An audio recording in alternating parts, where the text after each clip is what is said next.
Anomboka rapitso etsy amin'ny Coliseo Metsy Atsonjobe ilay hetsika lehibe le Chant des Chorales izay karakaran'ny trano famokarana 360 efa vonona avokoa raha tokopira miisa 70 andray anjara amin'ity hetsika ity.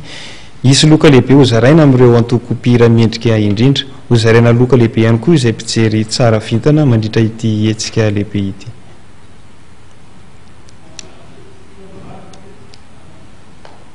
Mafana dia mafana ny famerenana etsy amin'ny Coliseo Metsy Atsonjombe ho an'ireo antokopira avy amin'ny faritra maro manerana nosy izay andray anjara amin'ilay fampisehoana lehibe le Chant des Chorales, hetsika izay karakaran'ny 360 sy ny Canal Plus.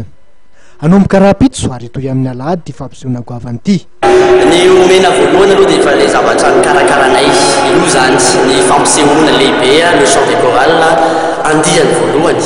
Ahitana andray anjara 70 manerana ny Madagasikara ary ahitana ihany koa mpanelanelana na tsonay amin'ireo hoe intermédia, ahitana ny tambour gasy ao, ahitana ny bilo, ahitana ny les aliades possibles, ahitana ihany koa ny chorale ny police nationale, ny chorale ny Canal Plus, ahitana ny marche de la freedom. Izy ireo niaraka ifandrimbona, iaraka amelona ny sehatra, iaraka amin'ireo mpifaninana 70 tonga namalin'ny antsy, tonga voafantana andray anjara amin'ity fananan-kira kapela. Azo loka lehibe kosa ny antokopira mendrika indrindra mandritra ireo roa andro sy ny hetsika le Chant des Chorales, ary toy izany koa ireo mpijery miisa roa tsara fitana indrindra. Ny lahady ihany dia mifantatra ny bata ny amboara lehibe dia ny lela vola mitedina 5 tapitrisa ihany izay ho atolotry ny Canal Plus, Canal Sat, ary ny loka faharoa izay tsara fijena ihany dia ny lela vola ihany koa atolotry ny CFA osika aminy dia ny 10 tapitrisa ihany azafady, ary ny loka fahatelo dia loka atolotry Sokolé 5 tapitrisa ihany.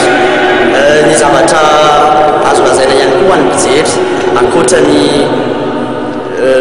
hetsika seho izay ho aseho ho atolotray dia ny mpijery dia omeny mpikarakara loka, izany hoe ny mpijery iray izay tsara vitana dia azo loka avatsy amin'ny mpikarakara, izany hoe volamena izy io mitentina 2 tapitrisa ariary.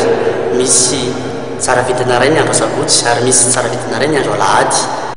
Afaka mifidy sady amin'ny alalan'ny finday mitondra ny larina 032 32 00 360 ireo mpijery ary mandefa ny code CC misy elanelana ary arahin'ny tarehimarika ray na 2 na 3 hatramin'ny 70 arakaraky ny antokopira izay savidin'izy ireo.